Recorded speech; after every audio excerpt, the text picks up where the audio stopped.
Hello and welcome to the Slapshot Syndicate podcast. Be sure to subscribe for more content, and whilst you're at it, go and follow our social media pages. They're on screen now. Now, on to the episode. Hello and welcome to another episode of the Slapshot Syndicate. Another big week, fellas. I say that every week, but I know I've just mentioned to you guys before we started recording, this has probably been my favourite week of the season so far as a Seahawks fan. What did you guys make of it? Yeah, spot on it. Definitely a good weekend to be a Seahawks fan, even despite some of the results. But yeah, all across the league, it seems to have been an interesting one. We've had it all, haven't we? High scoring, fighting, big teams dropping the ball. Yeah. Some of the lower teams getting results. Yeah, it's been a really good one. Yeah. Just the epitome, I think, this weekend of our league. Everyone can beat everybody and all this nonsense. But yeah, so good just to see so many teams having good games, and yeah, it was great result wise, definitely, and Seahawks obviously topped it off. Yeah. Well, we'll get into the Seahawks reaction now, but before we go into there, I just want to acknowledge, where's your club colours? Yeah, well, what can I say, mate? The washing machine's broken, isn't it? It's not good enough. Not really, is it? Do you want to sort him out? Hold on a second. Oh, Put one of these on, and get it off. There you are. oh, lovely. Look at that. Sorted. Well, Get on with it now, can't we? Get the badge in. With that said, let's get into Seahawks reaction.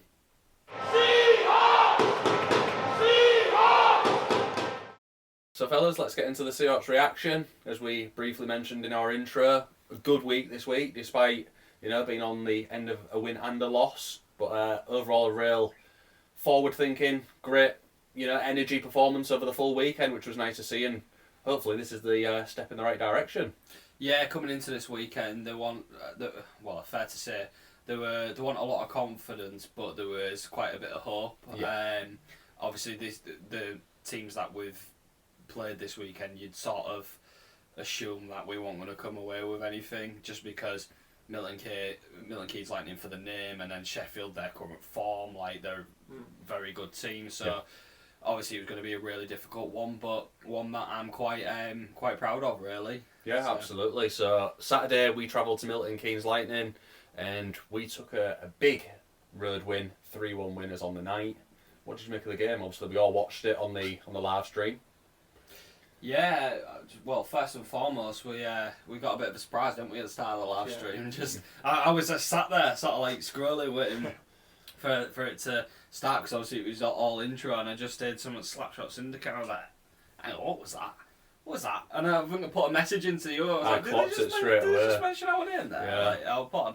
And then you was like, oh yeah, and obviously was getting shown some love for the predictor that we've got, and the inability to predict this game as well. I think the commentator was fair as well. He said there was a lot of uncertainty going in around this game, not just from our fans, but in terms of MK as well, because their form has been nothing but wobbly really recently, hasn't it? So this was a game that both teams could have really gone at and tried to do something in, and obviously, evidently, in this one, that's what we went and did, didn't it, boys? Yeah, it was. I mean, we took the lead going into that first period, and it was a 1-0 lead going into the end of that first period, and Noah Carolina getting that first goal was maybe an unexpected person to be A, in that position, and B, to put it home, but some finish and got us going, and it sort of rocked them a bit, didn't it? Even watching on the TV, it sort of went a bit quiet, didn't it? And you can see there's a bit of hang on a minute, this isn't quite in the script, but great first period, wasn't it? It was a bit end-to-end at times, but I think we was largely in quite good control of the game. Yeah. I think it started off a little bit scrappy, just obviously feeling out process. Yeah, trying to feel out the other side and see what they've got. But I think we quite quickly managed to take control of it and get it playing how we wanted it to play, rather than us playing into their hands. So yeah, I mean that goal by Noah was just fantastic.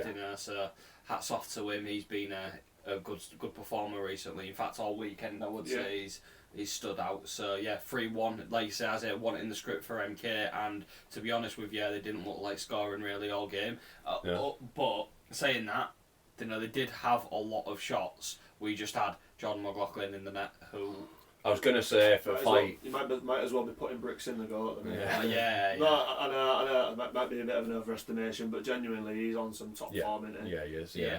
For me, like going into that second period, I think like Milton Keynes tried to turn it up a little bit, and I thought for that first half of the second period, it was a bit like, ooh, we could be in a bit of trouble here. You know, with it being such a tight game, and you saw them start to attack, and you was like, you know, how much longer can this hold out? You know, you can only expect Geordie to save so much. Yeah.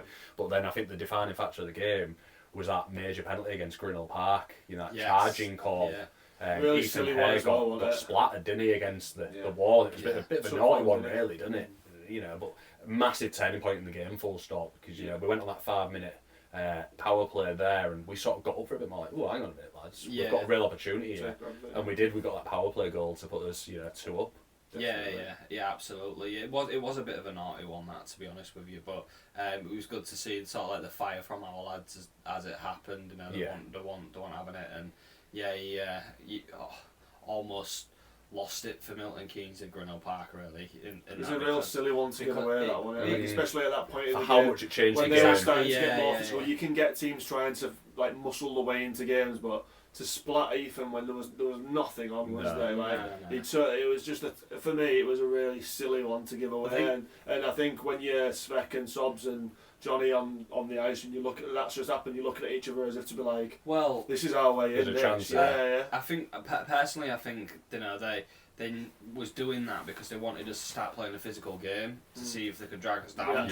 But it didn't quite work. We was playing some quite nice hockey at this point in the game, so it was probably a little bit of a Hail Mary from them. Like, okay, let's stick something in. Let's see if we can get them annoyed, and we'll maybe drag them down and pick up points from there. But it didn't work. The lads kept their head on. You know, the defensive masterclass on them this night. So yeah, we put something on our Instagram, didn't we? And I feel like maybe some people might have looked at it and thought, you're being a bit OTT there with your Seahawks fans or whatever, but even the commentator was saying, I think the word he described, he was like, they've been like granite this game. Like, even MK's goal was an own goal by Noah, wasn't it? Where that was horrible. It was just so, and you saw Geordie's face, like, see it go past him as if to be like, as if that's the one that's you're taking the mickey, bent over backwards and stuff.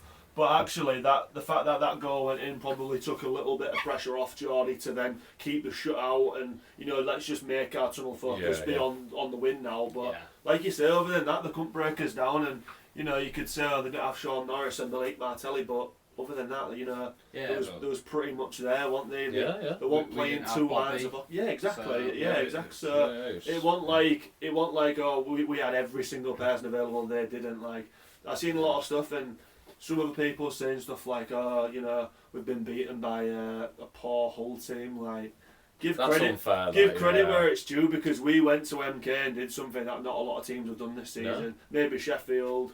But other than that, like, we've shut MK down in their own barn, which is a hard thing to do, and we deserve a lot of credit for it. Yeah, I mean, obviously before they got their consolation goal, Owen Sobchak scored that absolute disgusting goal on the breakaway, didn't he? Where we sort of came from his own end. I think it was Svek played it down the boards, and Sobchak sort of backhanded it and controlled it for himself, went one-on-one and just give it the little eyes and backhanded it past Headley. It was just straight over his shoulder. I mean, that came, about 38.5 minutes in, and that made us 3-0 up. Yeah. So at that point, the place went flat, didn't it? You was literally just like, oh, okay. It was telling on the break, wasn't it? All the fans started going, boo, like... It was a rough one. If you're an MK fan, player skating off there and you get into that chorus, you're like, because they're known for their electric, no pun intended, atmosphere.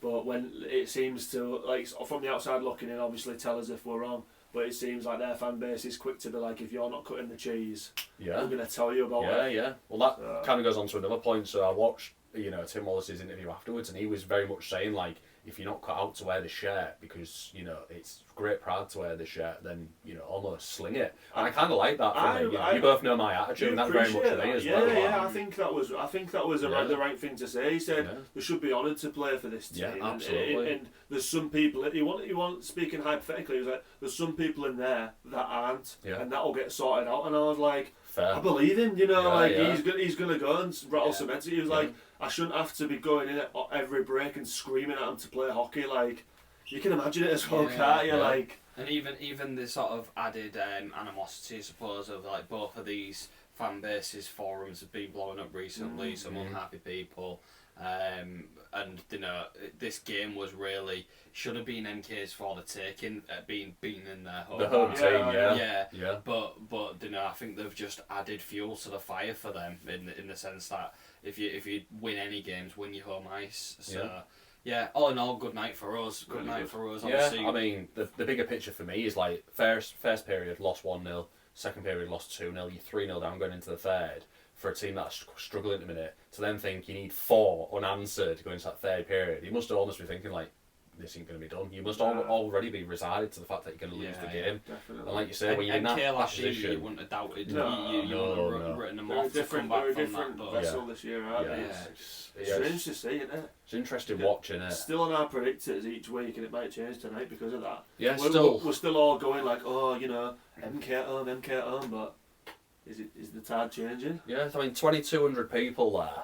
I mean, that is some turnout, and largely, obviously, their fans, and for them lot to be sat there watching, thinking we're 3-0 down end of the second. That was another thing he said, wasn't it? He was like, "There's 2,000 people paying their money to come see this." It was like they should be honoured to play. Yeah. You could almost hear the P45s being written. Just hear somebody shaking the pen. Oh God, I can feel the ink moving. Some Ryanair flights back. See you later. But to conclude on that one, then boys, a 3-1 win away from home. Something that has been hard to come by for Seahawks. Even Matty said that in his post-game interview. It has been really tough to get those big away wins, but to finally get one under the belt is massive and fueled us going into the Sunday game, which was Sheffield at home. Yorkshire Derby, big remembrance game as well. There's very few places that do remembrance probably as big as Hull, to be honest with you. I mean, the whole procession beforehand was great to watch, wasn't it? Yeah, I was just going to say, I feel like we need to comment on that and how moving that whole sort of segment of the night is. It seems to be very respectful, that both teams get involved, all of the fan bases are there, and it's obviously a big moment for us. It's a big thing in Hull remembrance anyway, so it was nice to observe that and privileged to be a part of, really. Getting onto the game, we knew what was up against in Sheffield. They've been on top form recently. We've seen the calibre of players they've got in there. It was always going to be a bit of a tough one. But at home, in front of that sort of crowd, we was quite hopeful, weren't we? And do you know what? I'm quite happy with the performance. I know we didn't come away with a win, but I was quite pleased to see it. I'm more than quite pleased. Yeah. Mr. Negative over here, but I was over the moon with it. Yeah. And I said to you boys before we started filming, like, I ain't going to complain about that. Knowing how good Sheffield are, free scoring Sheffield, man. Night before, they leathered Peterborough 6-2. That made me feel like, well, I know we've won away, but these boys are absolutely firing at the minute. How many names we could reel off for Sheffield that are, bang at it at the minute. But we took the lead on the night, which was massive, and the place went off, didn't it? Which was, great to see. And Sobchak, probably needs the biggest, big up of the match. He was unbelievable. On the night, he was back to his very, very best. Yeah, I think it's fair to say we haven't really seen the same Owen Sobchak this season, but last night we did. He was back to his old ways, and he was teaming up with Svek again for. In fact, two of the goals Svek was involved with for Sobchak as well. So the other being Cornea, which you expect as well. So he was really back at it, and it was almost some of the difference between him on the ice, some of Sheffield's top players, and both netties. That game was sort of like locked in. It was very end to end, wasn't it? Sort of like trading blows. Like it was like two heavyweights just stood there, just levering each row on it. We scored, they scored, and they scored again to go 2-1 up, and then we'd sort of scored, and they scored. It was it was just so refreshing to see that. Okay, we've gone away to MK, we've taken points from MK, and we've come into this and we're showing. Yes, we're competing now. We're competing with the best, and you sort of come away from that. Like I said, I know we didn't get the win, but I felt like hopeful. Like there's light at the end of the tunnel. There's been some words. There's been a little bit of a change in the dressing room by the looks of it, and it seemed to all sort of ignite this weekend. So very happy. I think it's easy to like sort of forget that we went 5-3 down in the game in the end. We could have easily sort of like given up that point. Like, it's got away from us this now, boys. Another couple of minutes as well. Like that that game was for the taking. Yeah, 5-2, 5-3, you know, we was down or something like that, yeah, 5-2. And then we got the third and fourth and made it real tight again and really battled 100%. until the very last puck. And I remember, like, when the final whistle did go, like, Bobby Chamberlain was shooting one, he, like, banged against the glass and was just like, oh, if we had just that little bit longer, because it did start to turn, didn't it? We was having shots on goal, like you say. Alldale was having a worldie. Yeah, he was unbelievable on him tonight. You got to give him credit, he really stood on his head. And correct me if I'm wrong, I actually looked at the stats, but I would say personally that Seahawks outshot Sheffield. Maybe not extremely heavily, but you know, well, there you go. You've got 41 to 28 shots, haven't you? Like, I know that based off his save percentages and looking from team of the week and stuff.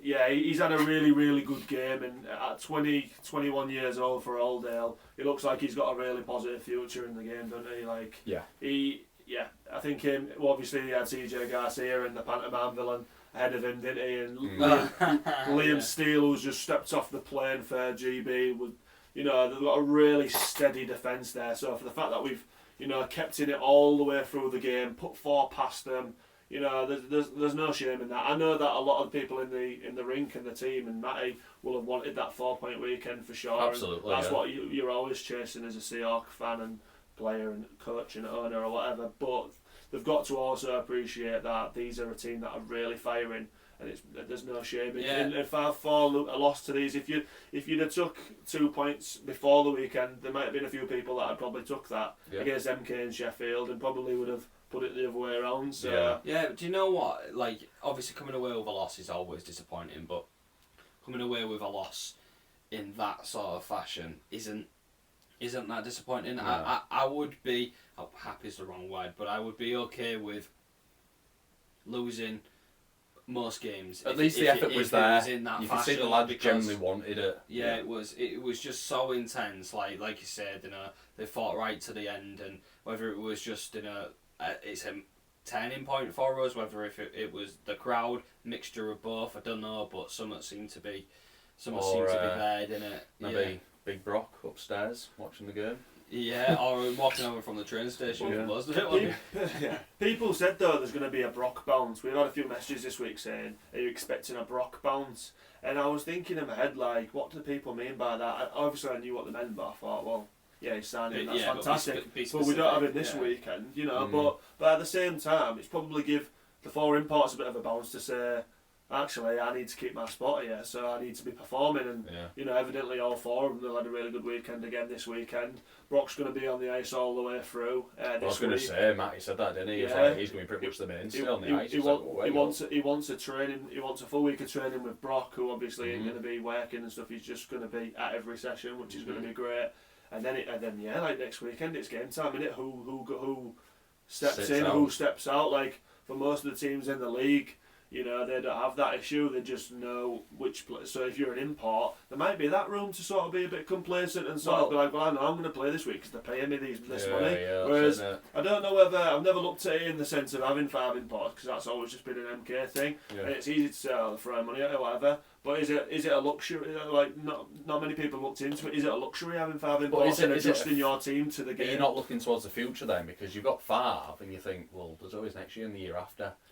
Does Brock come in and be a weldy again, and then Matty goes, well, he's my number 1, and then the other, you know, 4 have then got to fight for their contract next year. For me, it opens up a nice, interesting thing. For me, it doesn't necessarily need to be as spot goes. It just means that if you don't perform, one can go.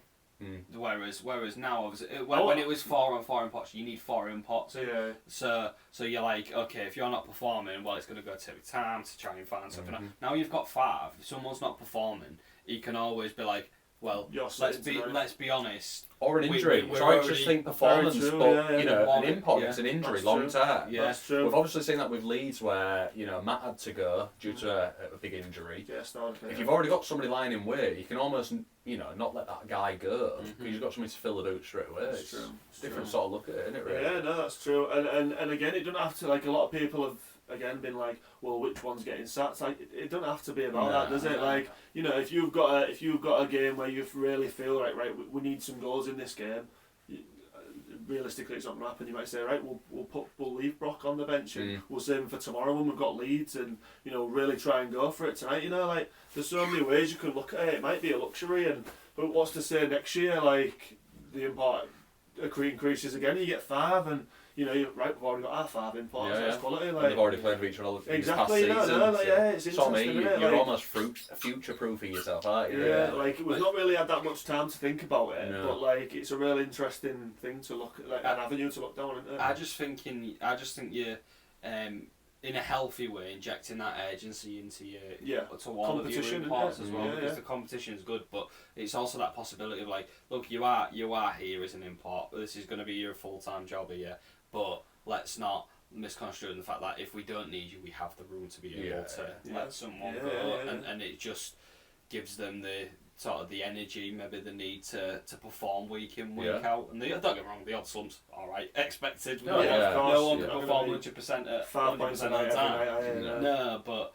obviously it just gives us that extra edge, I think. There's just the difficulty of the league as well this year. You can only have 4, but there's nothing stopping you going and getting 5 and 6. If you can lay out the funds to put them guys there, and then, like you say, a bit of a slump, an injury, fatigue comes in, if you're chasing, you can just go, you two sit out tonight, you have a nice little rest. That's it. These two will come 3 game week like the other week last week. If you were out Brock in there, you could have given Stally a night off, that's what I mean. Johnny a night off, maybe not Johnny because he's like a Duracell bunny, innit? But Big Emmy, getting himself up and down the ring, give him a night off, The more you think of it, it makes sense, doesn't it, really? It does. Oh, we're sounding like MK fans now, aren't we? 5 imports the way to go. But no, the rest of the league's loss is our game, maybe.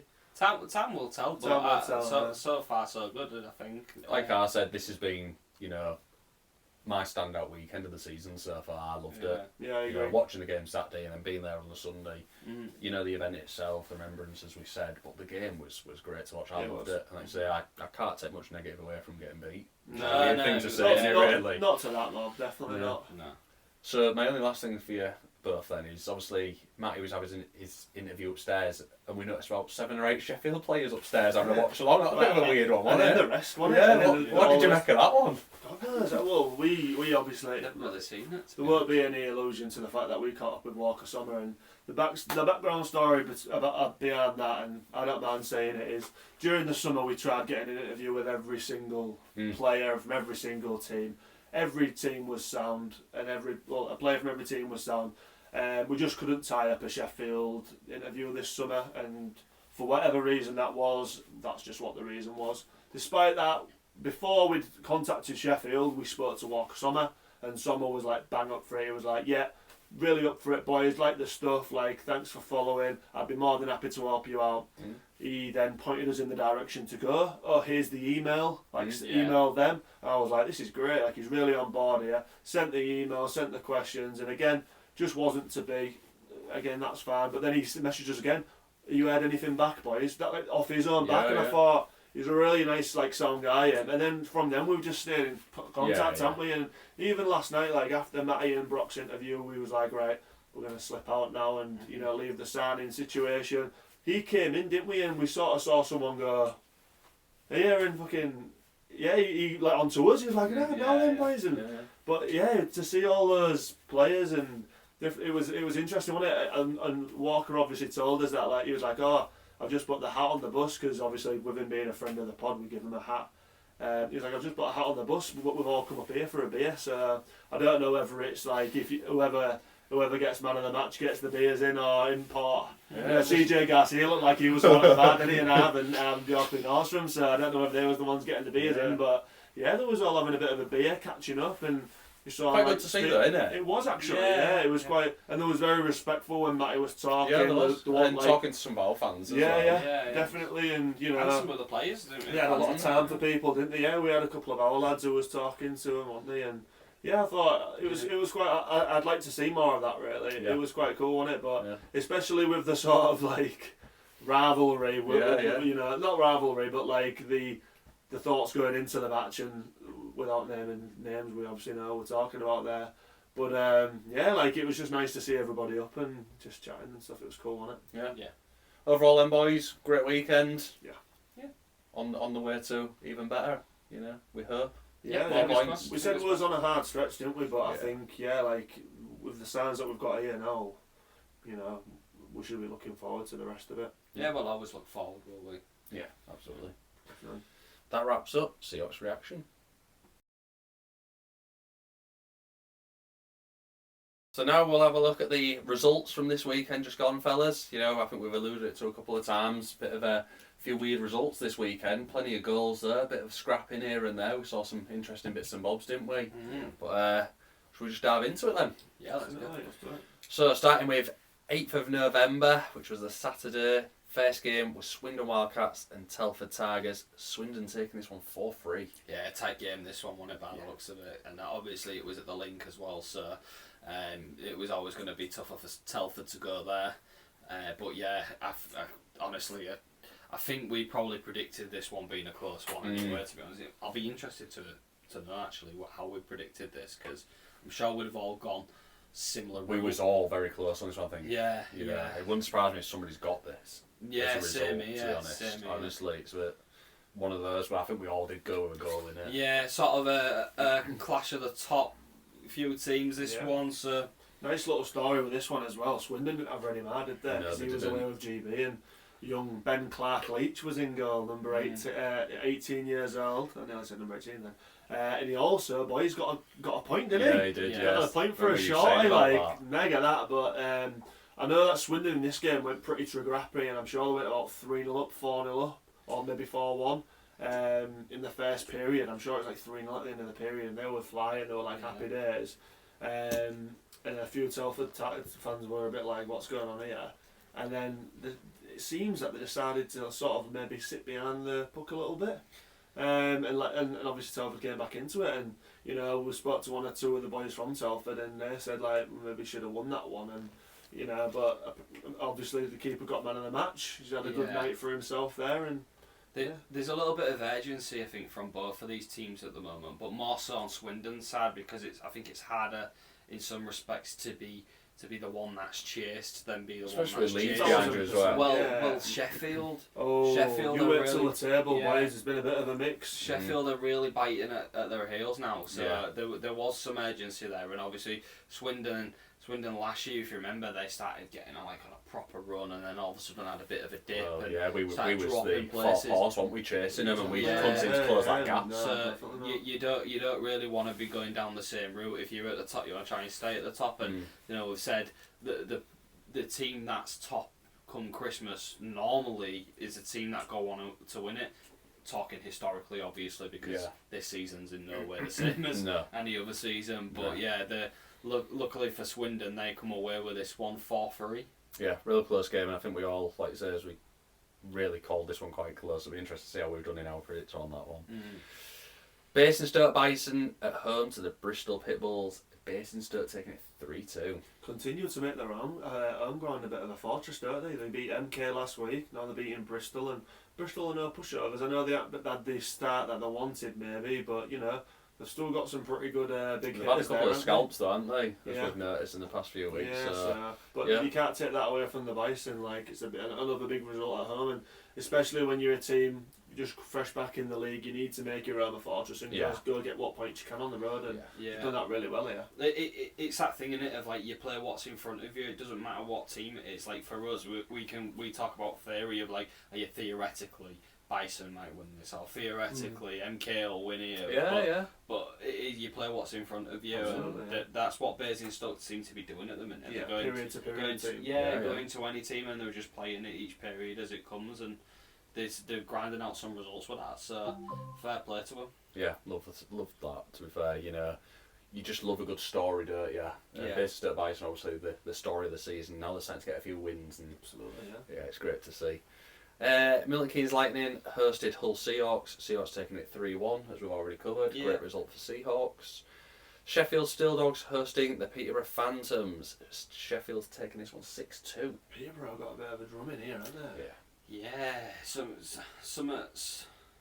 I don't know what's happening at Peterborough at the minute, but they played some good teams this weekend, but just recently they seem to have taken a little bit of a step back. They have, haven't they? But they seem to be doing. It's so strange. Like you know, the other weekend they got 2 points from us, didn't they? And then, you know, they'll go and get a good result, and they'll have a terrible result, and then.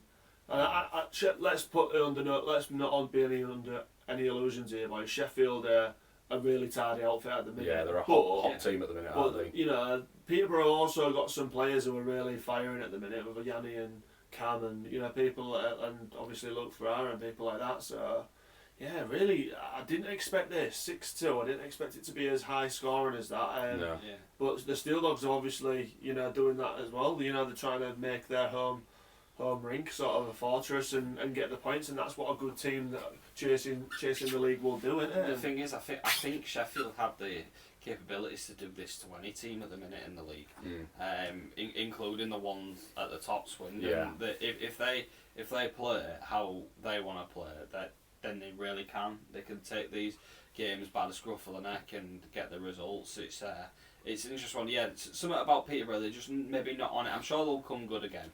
And it'll maybe Bit just of a a little seesaw bit of a spell, but yeah. One thing to touch on as well. Sorry, mate.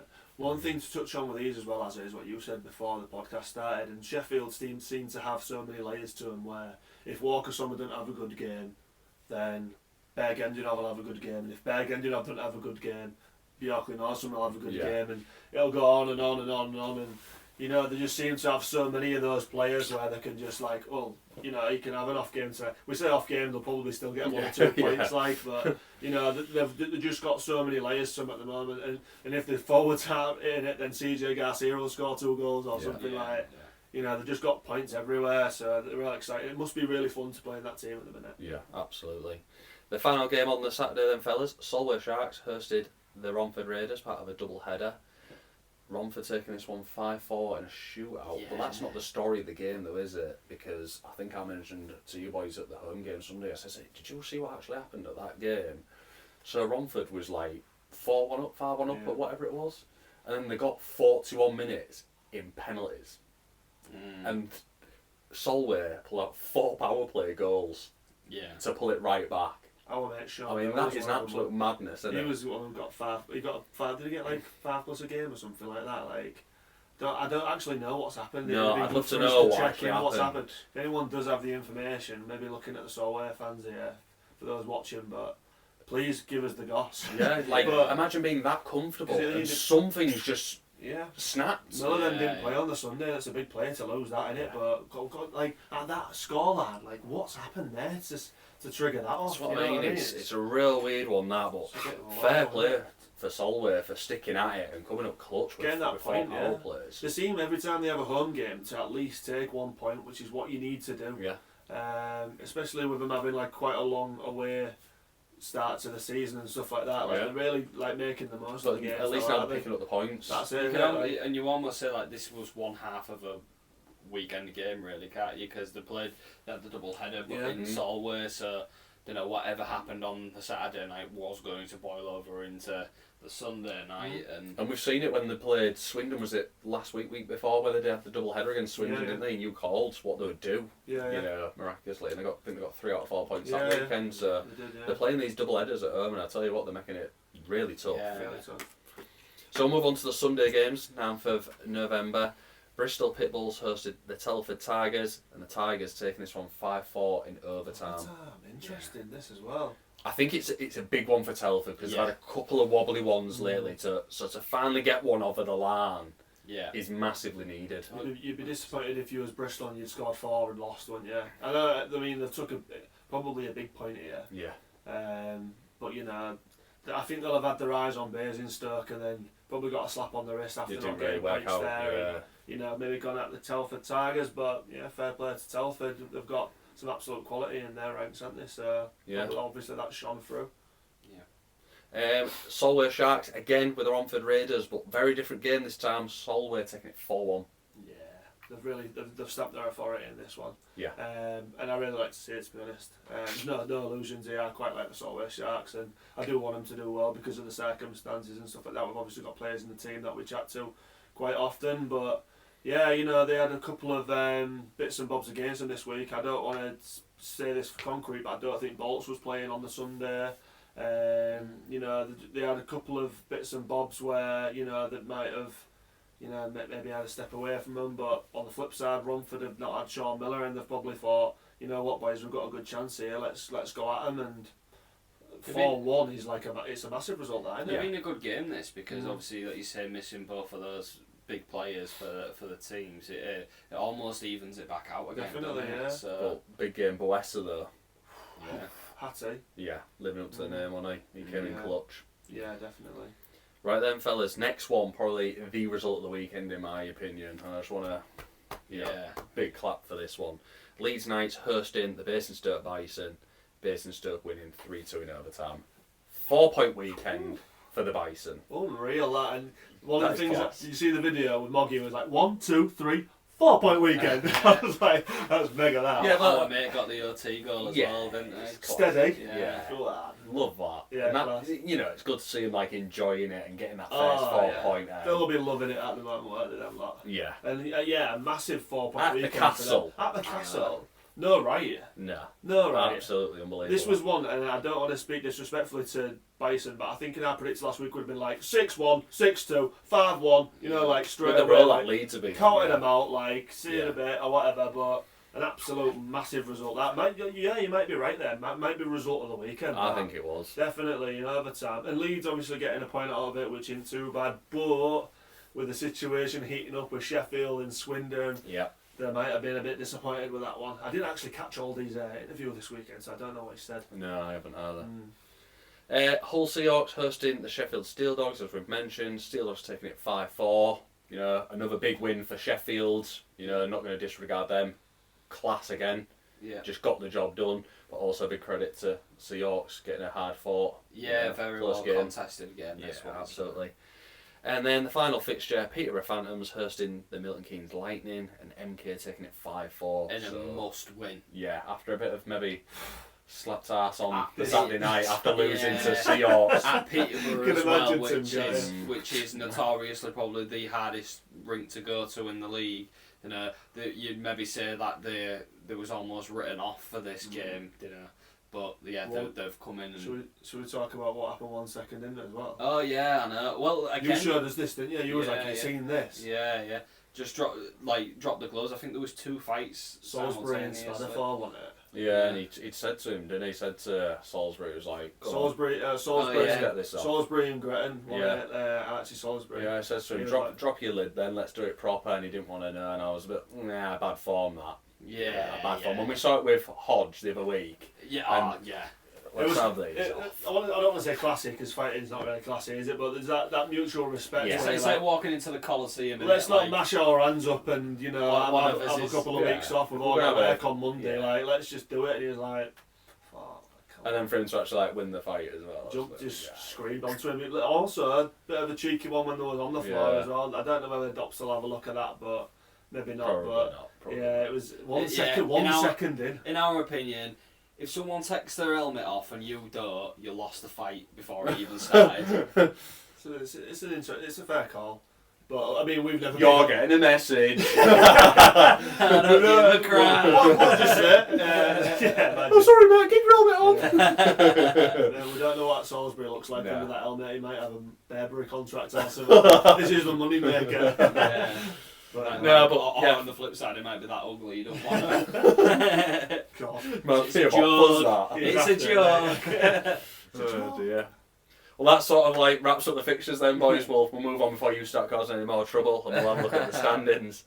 We'll start with the league standings as per normal. So, top of the tree, Swindon Wildcats, 16 played, 26 points.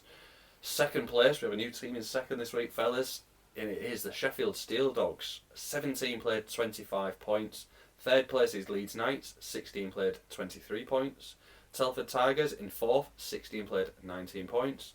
Milton Keynes, 5th, 16 played, 18 points. Peterborough Phantoms in 6th, 16 played, 17 points. 7th is Romford Raiders, they have played 16, got 16 points. 8th, Hull Seahawks, 16 played, 15 points. 9th, Bristol Pitbulls, 16 played, 11 points. 10th, Solway Sharks, 15 played, 10 points. And bottom of the pile is Basingstoke Bison, 10 played, 8 points, so 5 games adrift for Basingstoke and only 2 points behind Solway Sharks. That big 4-point weekend is coming a bit clutch from there.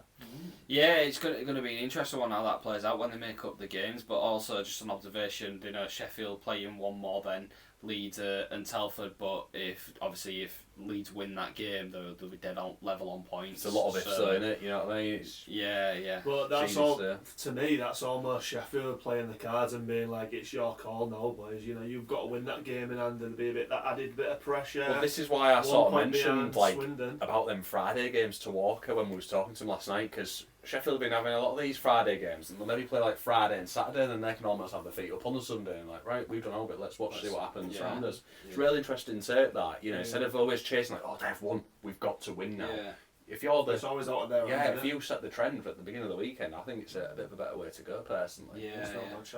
And obviously Swindon's still topping the pile, and they played 16, so for them, they can pull it back to 3 points. Yeah, with a win. They can, yeah. Theoretically, like you say, anything can happen. You're not guaranteed a win, are you?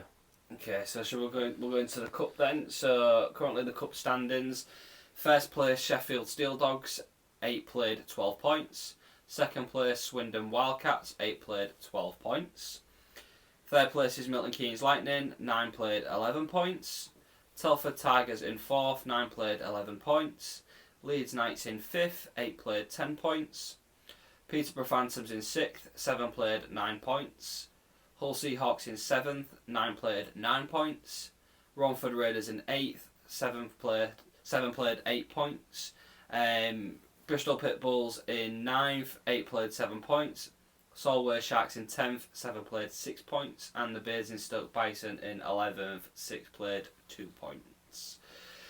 So, getting quite interesting now because teams are playing quite a similar amount of games, so you can start to gauge, where people are at. And like you say, we've been going off really the max point scoring recently, but Sheffield, Swindon, both same amount played, same points is very interesting. Yeah, and the fact that they can both still hit 16 points makes it interesting. I don't really know what the seeding works out like. I don't know if it's better if you finish first or opposed to second. You know what I mean?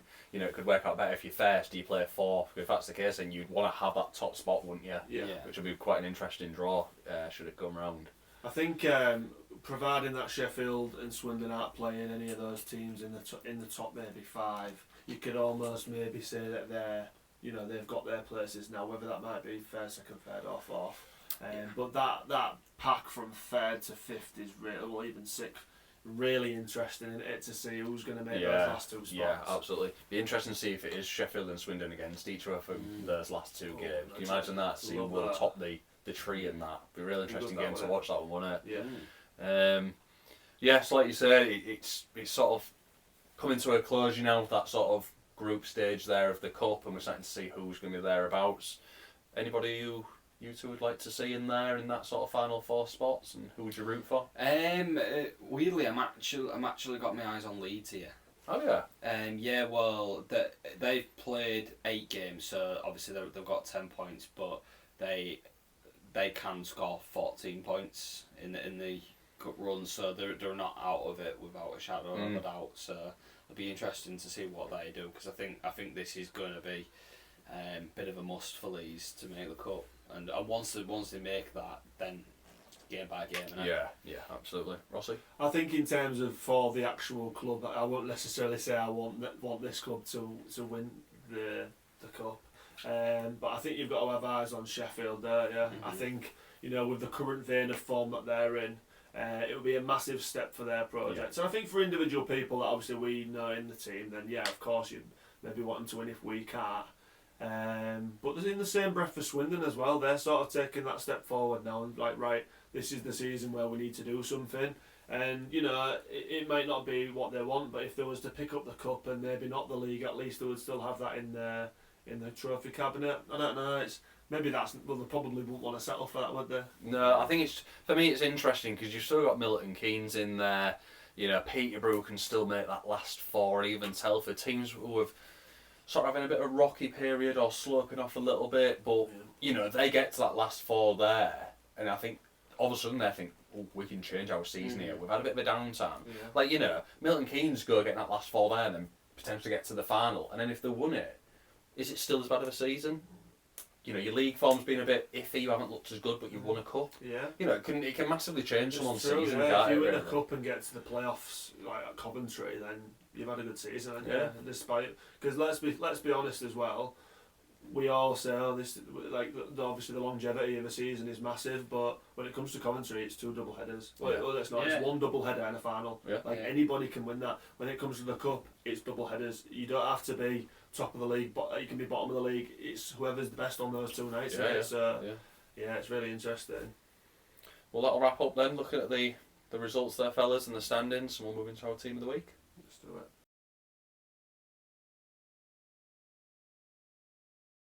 Now it's time to look at our team of the week for this week, and we've got some new entries into the list this week, fellas.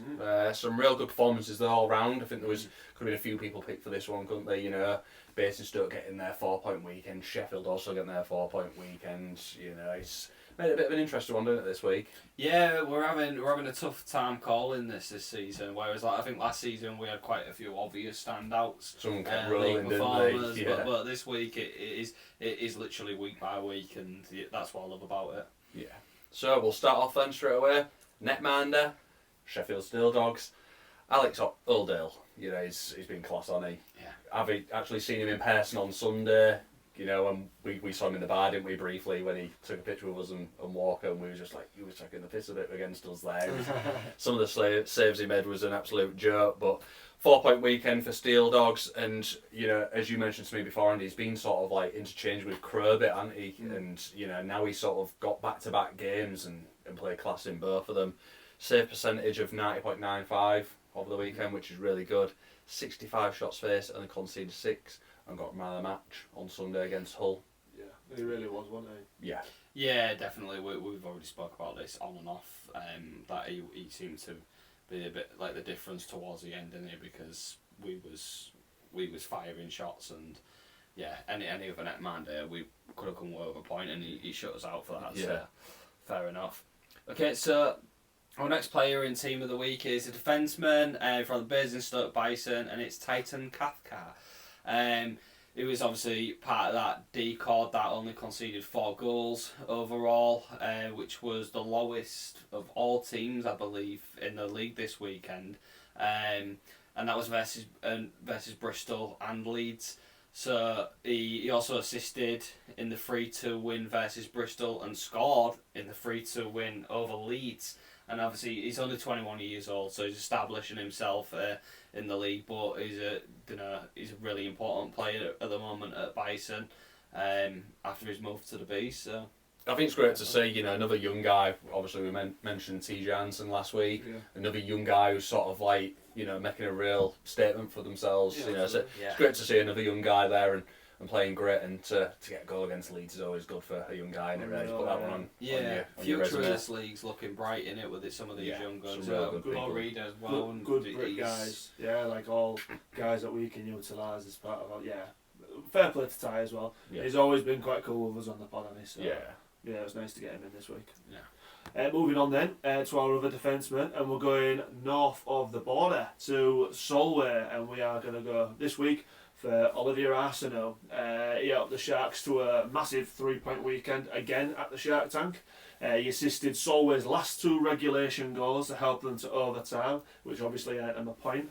And then he chipped in 2 more assists on Sunday to help to a huge 4-1 win. And this weekend Solway have just moved within 1 point of Bristol with a game in hand, so finally starting to move up that table a little bit, which is really nice for them. I'm sure Olivier, Ollie, whatever they want to call him, and the boys are really happy about that. Yeah, absolutely. Our first forward, always, you know, known as Big Game, you know, from the Solway Sharks, and it is Jordan Boessa. Yeah. You know, moving from the Leeds Knights obviously to Solway, a few people maybe had their eyes raised like, oh, it's a step down, you know, from coming from back-to-back champions. Yeah. But yeah, he's sort of settling in there now, isn't he? Yeah, Real he is. nicely, and he's putting up some goals and some great performances. So, man of the match performance on Saturday with a hat-trick despite losing to the Raiders, and chipped in with another assist on the Sunday. So it's great for him. Like you said, I think Bolts was missing on the Sunday. yeah, so he stepped in and, you know, made himself noted, didn't he? Yeah, definitely. He's that in that first line of Boessa, Stewart and Osick is he's really like starting to find some form.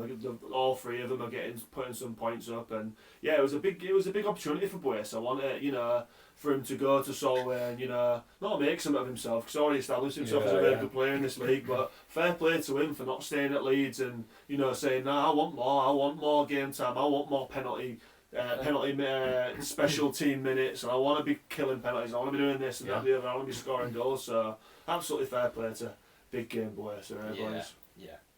So our next forward is a Hull Seahawk, and one person who we know is a phenomenal player, but probably hasn't shown his ability this season so far. This weekend, however, he really did. So our next forward is Owen Sobchak. He had a man of the match performance on Saturday versus MK. Scoring one and assisting in a 3-1 win, which was a really big game for us. Massive. And he continued his form into Sunday versus Sheffield, and he scored a hat trick. And for another man of the match performance as well. So he really turned it on. This weekend, and he's showing signs of the sobs we saw last year. So I think got to give credit where credit due there. Yeah, he's starting to collect them Infinity Stones again, isn't he? And he's becoming inevitable. Yeah. I could see that in his head, a minute ago. I thought he's got something. Get it out. We're never gonna let anybody forget that. That was pure gold. It was class.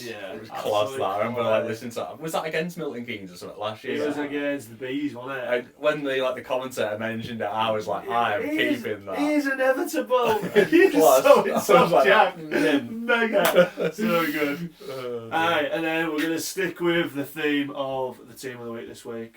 There's a lot of other people that we could have put in here, but we do feel like it's right that we go back to the Bison. And this week we've chose Luke Spanafora.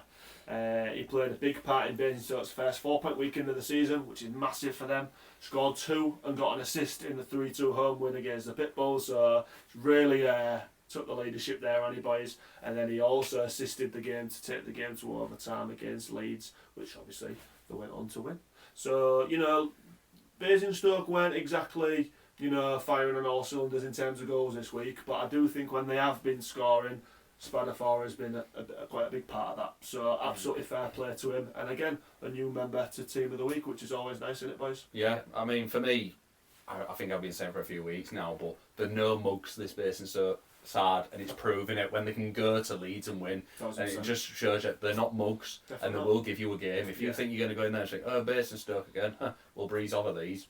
You're going to find out. Yeah, definitely. So absolutely fair play to them. Another just quick couple of shout outs for close team of the week was Dylan Stewart from the Sharks and Berg Endenhoff from Sheffield. Yeah. Both had good weekends. Sheffield have probably been thinking, "You what? That's only holding us. We've got a 4-point weekend again." But I mean, Bears had a really good weekend. He's picked in a lot of points, and Stewie's obviously done some bits for Solway this weekend. So he's starting to find his goal scoring form, which I know he's really happy about. I think the boys who made it in team of the week do deserve the places, and hopefully it'll spare Bear and Stewie on a little bit more. It's an interesting one with Bear for me, because obviously he got his hat trick on the Saturday against Peterborough. I sort of, Sweet says, I wanted to see that Bear on the Sunday, because seeing him in person, I'd love to have seen that player. Yeah. But unfortunately it didn't quite go that way, did it? He had a few penalties and sat in the box a little bit. Just a shame we saw that one in pre-season, isn't it? When we went to their band, but he's no pushover Berg, and he'll be a massive player this season. Just keep having a look at the top of the statistics and you'll soon find his name there, won't you? So fair play to him. Yeah. Well, that wraps up team of the week for this week. A big congratulations to everybody who made the cut.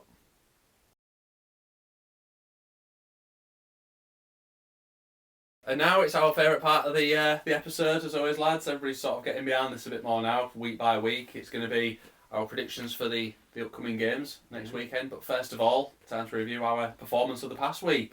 So we'll hand it over to you, Rossy. Do we do first things first and get the old beauty out? Yeah, get her out. Me and you Get her shared this week, as it was a bloody nightmare, wasn't it? Having to pass it back between our houses. Yeah, I mean, I tried to have my honey nut flakes and there was something weird in the bottom of the cup, and I tried scratching it with my nail, but it won't come off. What's in there is none of your business, mate. What I do with a cup on my day is my business. Anyway, hold on. Oh, no, it stinks. Never mind. Right. Oh, boys. I know. He's just seen it I as know, well. I know I say it every week, but it's been an interesting week, boys. So, just before we confirm it, there was no correct scores this week again. Must have been some close ones though. Very, very close. Very close. So, 2 of us have got 6 points this week out of a possible 10. But one of us, boys, has got 4. Oh no, I've had a stinker. I think it's me. I think I've had a stinker. Right, boys. And I'm going to tell you now, Weird though, 'cause we was quite close, I think. before the start of the week, and we always do this, don't we? Before the start of the week, as I was leading the chase, 52 points. I was in second, 51, and Brad was in third. Right. So, do you want me just to go in straight into the current standings? Go on then. Or shall we tell you who's got what? Go into who's got what. Right, so Just put me out of my misery now. the 2 people that have got 6 points and have won the trophy this week is Bradders and Rossy. I told you, didn't I? As I got 4 points this week. 4 points. So as I predicted, you predicted the Swindon game. You put 3-2. I said 4-2 and it was 4-3. Which it was close, that. As I also guessed Sheffield to beat Peterborough. So, you also guessed Romford to beat Solway. And you guessed Bristol. Telford to beat Bristol. You got 6 and I got 6-2. So the current standings now, in joint second is now Azza and Brad, and Rossy is now leading the chase by 1 point. You guys got 56 points, I've got 57 points, which means, and for this week, Brad, me and you are the winners. Yes. So Great, you get his stains. they're not stains. None of your business. But let's have a little one of these. Here. So all to play for though. Another 10 games coming up, boys. And there's only 1 point in it, so nothing to sing and dance about. I'm not going to be blasting the car radio on the way home singing about it or anything. Yeah. To be honest, I was a bit worried when we first started this. Thought if someone runs away with it, like, how are we going to try and like build up to it? But it's been so close for a while so far. You know, I said to you before we filmed, like, I expected to be bottom this week, and I don't know why, but it's the first time I've actually finished bottom. So it just shows you this, it can still go. You were like 10 points ahead at one Something point. ridiculous, like 7 or 8 points clear, wasn't I? Yeah. Due to a correct score within the first couple of weeks. Yeah, you just, done well, didn't you? And then just haven't been able to continue it. Just shows you, mate. There's a long way to go as well to the end of this season, so this is going to be. It almost shows you, doesn't it, that sometimes it's just nice to take a risk, because although it does don't come off. Like I've been back in Solway last 2 weekends, and it's one of my favourite. For you, yeah. So, we'll see anyway. Let's crack on. Yes, let's get into it, fellas. Starting with 14th of November, which is a Friday. Bristol Pitbulls hosting the Swindon Wildcats. Yeah, okay. Well, I'm going to go with a smart choice here and go Swindon Wildcats. Absolutely. I'm going to go 6-2. I'm also going to back the Wildcats. I'm only going to go 4-2 though. I'm going to go in between you both. I'm going to stick with Swindon, but I'm going to go 5-3. Okay. Mm-hmm. Going into the Saturday games, 15th of November. First one, Leeds Knights host the Peterborough Phantoms. This is an interesting one for me. I think this is real hard to call this. Yeah. It is. I'll go in first though, and I'll go bold. Maybe not bold. I'll go for Leeds, and I'll go 5-2 to Leeds. Yeah, I was thinking similar, to be honest, but I'm going to go Leeds, but I'll go for a 4-3. Ooh. I'm going to go Leeds as well, but I'm going to go for 4-1. Next game, Basingstoke Bison host the Sheffield Steel Dogs. Now this this could be an interesting game. You say this. I'm going to go Sheffield. I'll go first. Sheffield Steel Dogs, but I'm going to go for 6-2. Oh yeah. Yeah, I don't know why. Just the Sheffield team. I don't know. I just want to back them to the high hill at the minute, and I think they've got goals right under the collar there, and I just can't see them conceding many. Don't know. 6-2. Do you want to? Yeah. It's a really hard one, this. Part of me in my brain's telling me to back the Bison just because of what they did to MK a couple of weeks ago. And then they've gone and beat Leeds on the road, and they've beat Bristol at home. Off the back of a 4-point lead. But at the same time, it's Sheffield, and Sheffield have won the last 6 games. I'm going to go head over heart here, and I'm going to go for Sheffield. I'm not going to. I don't think it'll be easy though. I'm going to go 4-3. Yeah. Okay. Well, as we know, this is a points game, but I can't really afford to be losing points. So I'm gonna stick with it. I'll go Sheffield. I'm gonna go for a 5-2. Yeah. So you still think there's going to be some goals then, like me, really? I do. Well, I see it maybe getting to like 2-2 at one point, and then Sheffield just. I think, yeah, once the 60 minutes are up. Yeah.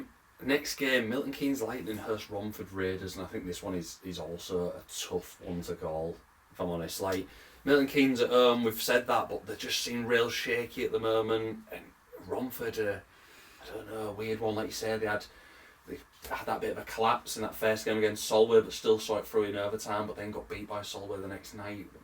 You know, yeah, I agree. This is a real tough one to call. I'm torn here because I do genuinely think Romford will play well anywhere. I think they've got that ability, but on the flip side, like Milton Keynes are really looking for something at the minute, and I think if they have another home game like they had this weekend just gone, it's going to be panic stations. So for that reason, I'm going to go Milton Keynes. Yeah. I'll go for a 4-3. I'm also going to back MK. I think it'll be 5-2.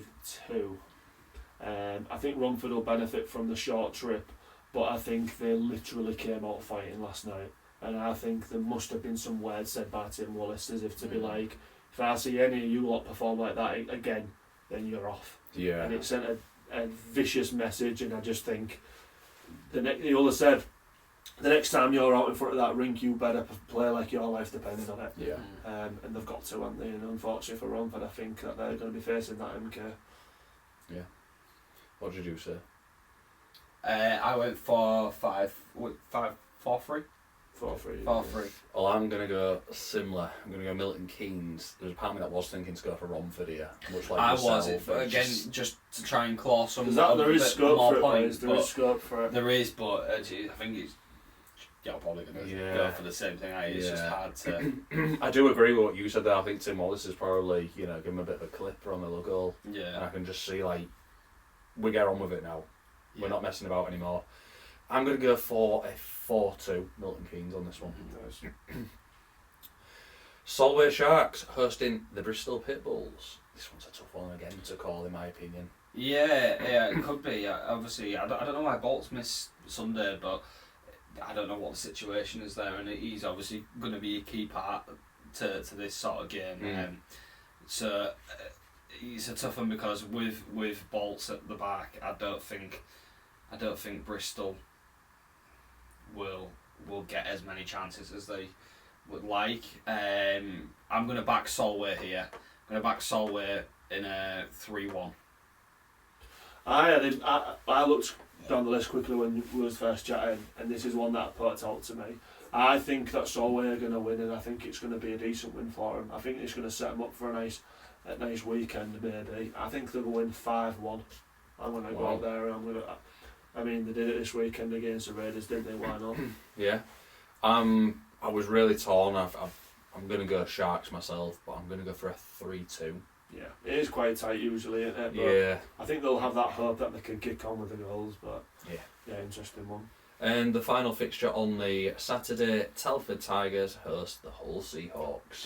This is tough. This is a really hard game to predict this because Telford, when they're at home and they're on it, are a beast. Yeah, they got that win. got They've that win. shown signs though at home recently where they can be beaten. Yeah, big and time. I'm just conscious now, like with a week of Brock being on the ice, and you know probably his introduction game maybe. We don't know that for certain yet, but this Seahawks team could come out like a different side. So there's a real edge to it where I think as a Seahawks fan, knowing what we've got, we can do it.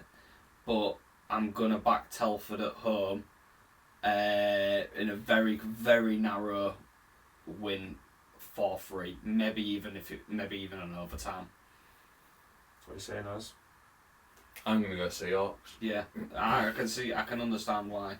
I was thinking 4-3, but I'm actually going to go 4-2.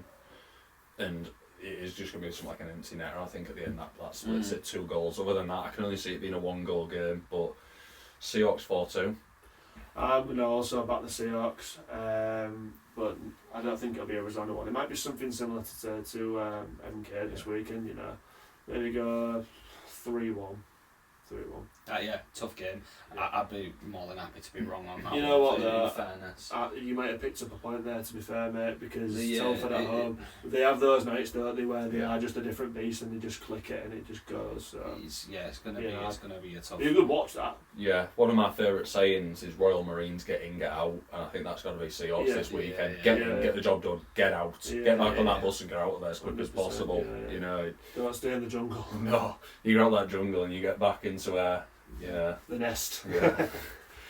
So that concludes the Saturdays. Sunday's fixtures, 16th of November. First one, Sheffield Steel Dogs and Telford Tigers. Don't get easier, does it? I know. Bloody hell. So the host, the Seahawks on the Saturday, and by man in your reckoning, you know, Telford lose.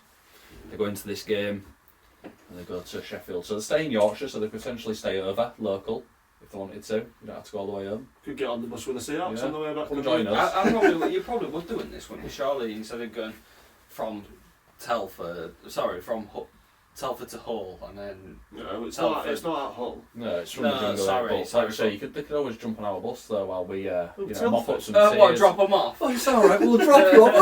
Get them tears off. We're going like It's donuts on- next week when Telford are like, way. Oh, funny. Let them. No, none of us want to go. Say this one first, I think. I'm going to go Sheffield.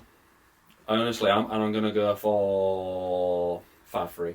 Oh, yeah. Yeah, I am, yeah. It was very close to what I was thinking. My initial thought was 6-4 to Sheffield. I think they have a little bit more firepower than Peterborough, but I can see it going the same way to this weekend with Sheffield. Yeah, I'm going to go Sheffield as well. I'll go for a 5-4. I just can't bet against Sheffield at the minute. No, Yeah, it's it's really hard. hard. Like Telford against when you get an away Telford game, you almost like you look for Telford's away game. You're like, I can make a point, yeah, but you can't knock back Sheffield at the moment, can you?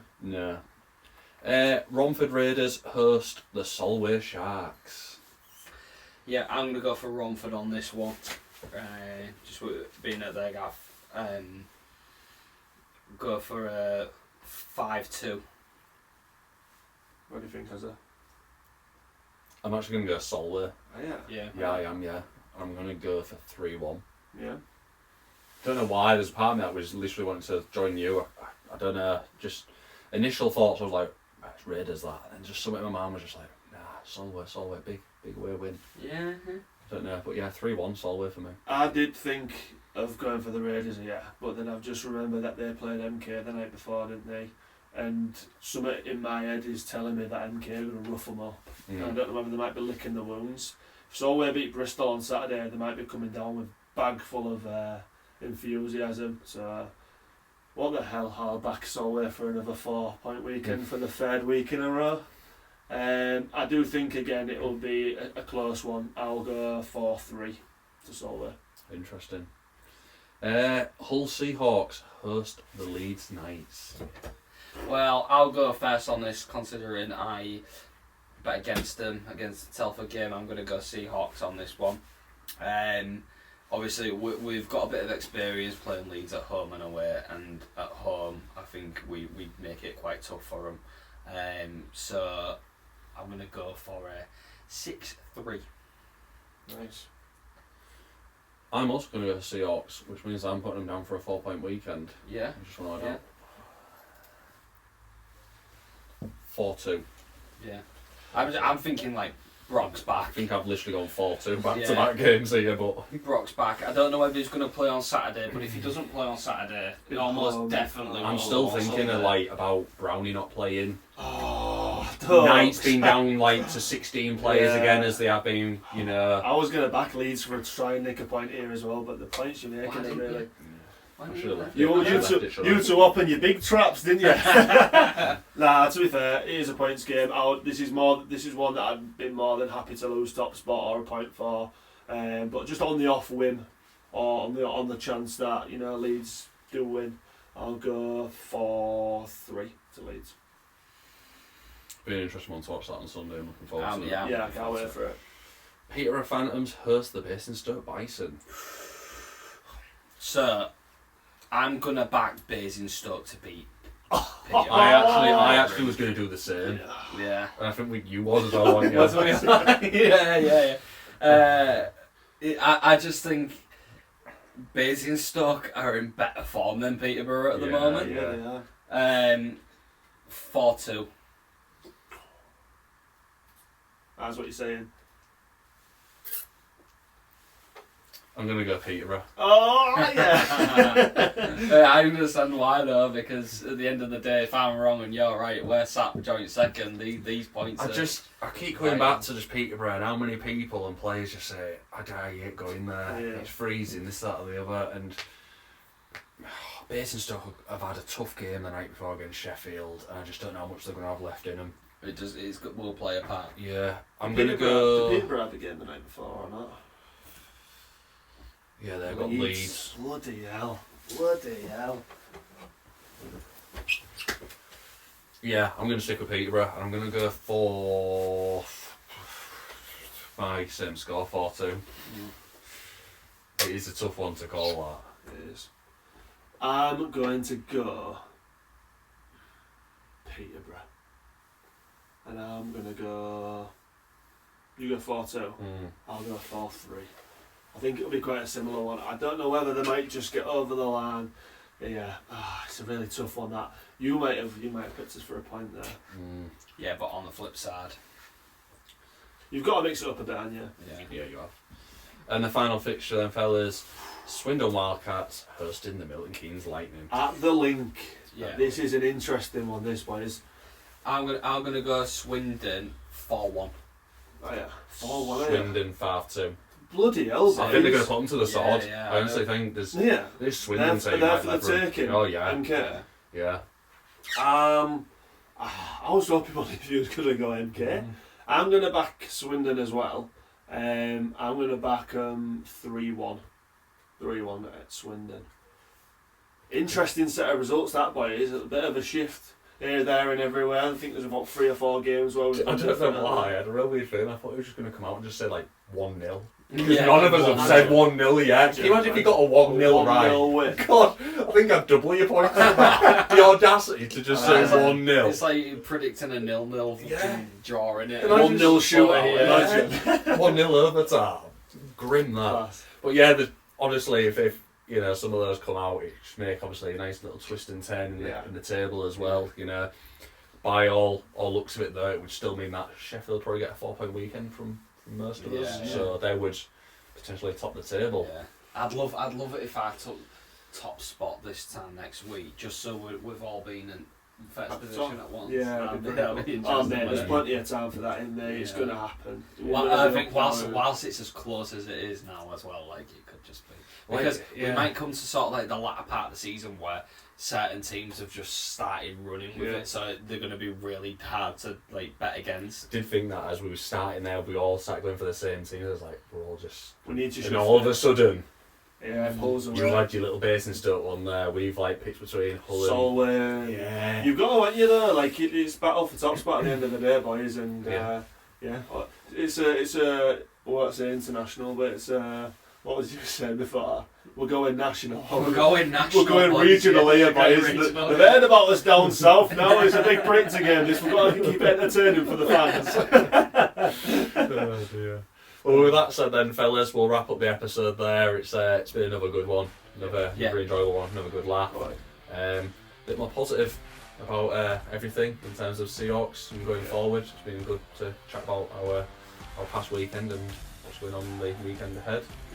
I think just once again, as we always say, a big thank you for everybody who's liking, subscribing, commenting, and adding to your graphics you're putting on as well, because that seems to be going down real nicely at the minute, especially with the little who's going to win this weekend sort of thing. So we love the input from everybody. Everyone's getting really involved, which is class in it, and also like I said, people messaging us with their predictors for the league and stuff, and we had a little chat about that. But the boys have said that at one point we'll have to try and get people involved with it. But by all means, please get involved with us. We love hearing your feedback, positive or negative, constructive, whatever. Get in touch with us. We're always asking for that feedback, because it's a gradual thing for us as well, boys. We're pretty glued to it as well. But yeah, huge thanks to everybody. And we've got Christmas coming up. Don't forget we've got our merchandise on sale. Fill your stockings. Definitely fill your stockings. If you're stuck for Christmas ideas, hit us up. We know a guy. Thanks for watching.